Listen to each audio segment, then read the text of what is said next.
Hello, welcome to Infinity Realms, a homebrew Dungeons & Dragons group based at Vancouver Film School. Today, we'll be interviewing the DM of this story, Jeff Merritt.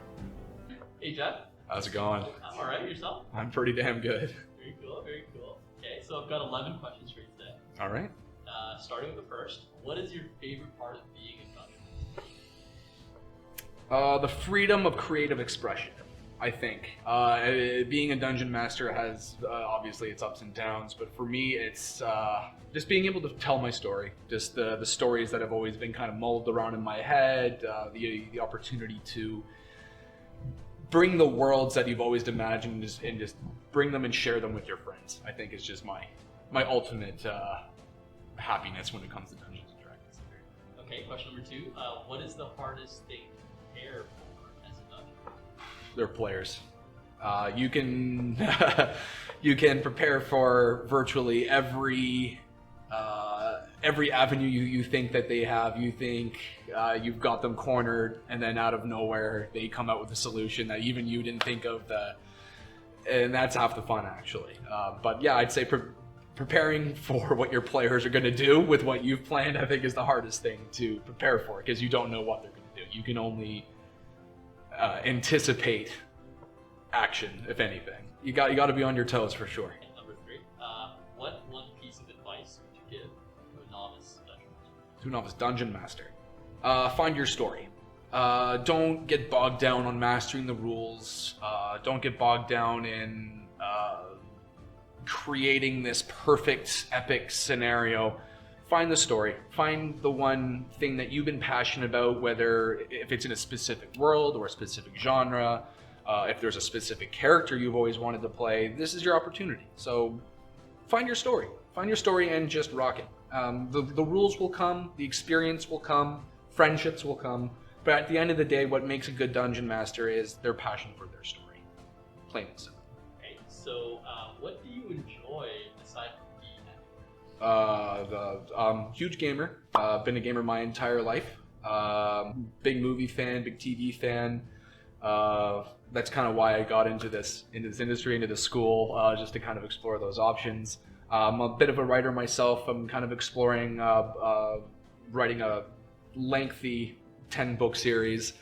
Kind of bit of an athlete, I guess. I've played sports my entire life, so anytime I get the chance to be active, I can't say I'm a gym buff by any sorts, but if I get the chance to go hiking or play some sports, I'll definitely leave it the chance. I always think of DMs as mini Tolkien's in their own right. Yeah. Made your own universe. Yeah, this is what we do. We're we're just, a unique breed, I guess. Yeah. Okay. Number 5. When did you dungeon master DM? When did you DM your first session, and how did it go? Oh, that's. I guess my first official campaign was, I want to say 2012-ish, maybe. I guess my first official one. Sat down with 8 of my friends. We all really got into Critical Role, and it did not go well.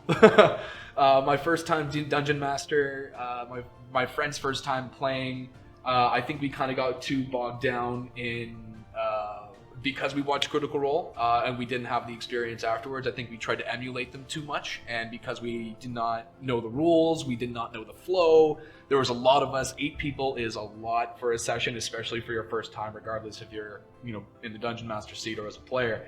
Plot didn't make any sense. I was just too excited about the encounters. I was too excited about the action and adventure to it that I kind of forgot that it's about the experience and not about emulation, I guess, of what we were watching. So it had its ups and downs, but it was rough for sure. Definitely rough around the edges, to say the least. Yeah, only DM once. I totally resonate with you. Okay, number 6. What genre is this campaign going to be set in, and what can you tell us about what you expect? Okay, well, without giving too much away, the world is set within the realm of the show The 100. I have set it in a way where it does not impede or invade the original plot. I've actually set it in a way where it's actually about a year and a half before the events of the show, exactly to avoid the crossovers or any lore inaccuracies.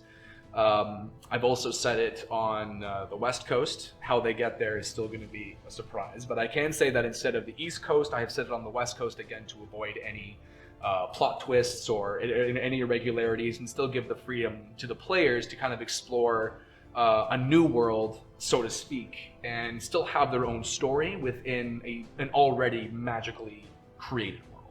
Number 7. What is something you've never done in Dungeons and Dragons but always wanted to do? That's an interesting question. I don't know. To be honest, I've never played. To be honest, I've never had the desire to play either. I mean, I've been an all-time dungeon master for about 10 years, 13 years now, somewhere in that realm. It's been a long time. I guess the one thing I've always just wanted to do is just run.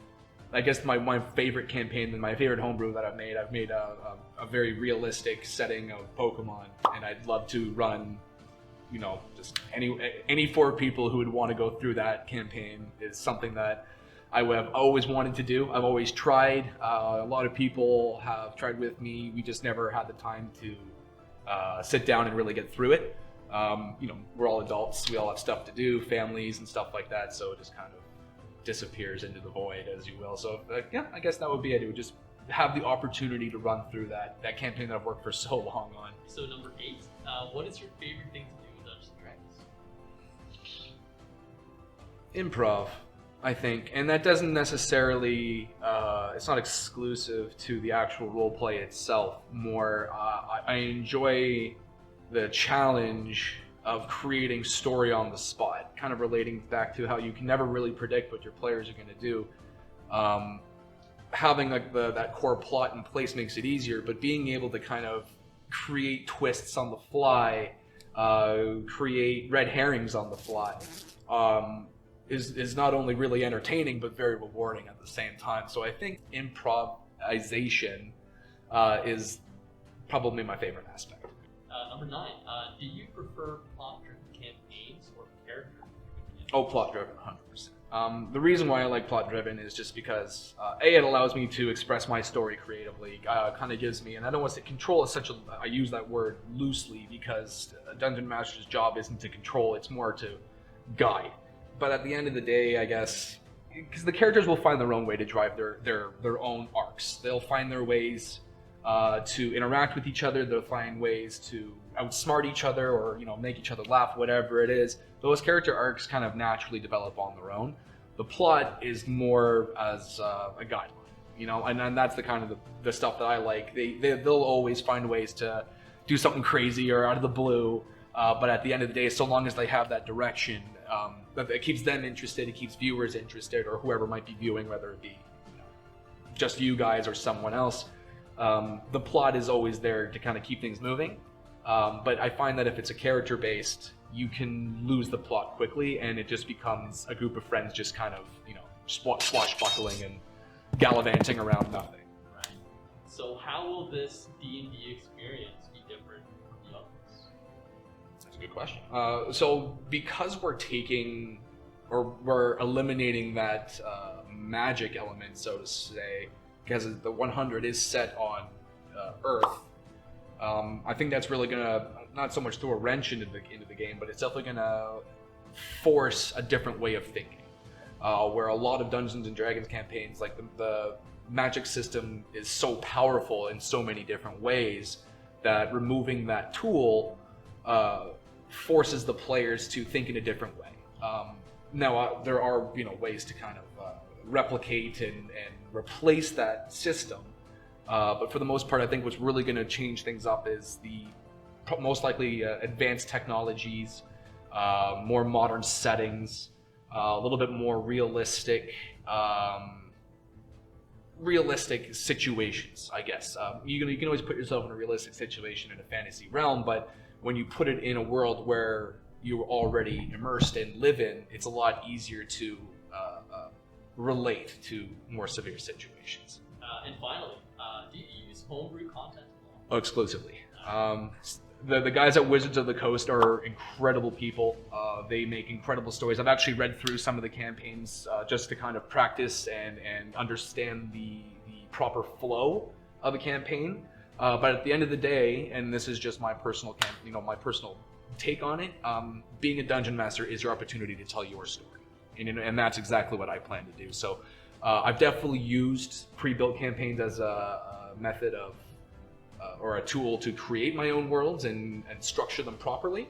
But there's by no means I'm ever going to use them. I'm a homebrew guy. I love to tell my story, and I love to see the smile on the faces of my players when, I think of something cool, and if I really think it's cool, then I truly believe they'll think it is, and part of that is just the passion you bring into it. So I'm a homebrew guy through and through.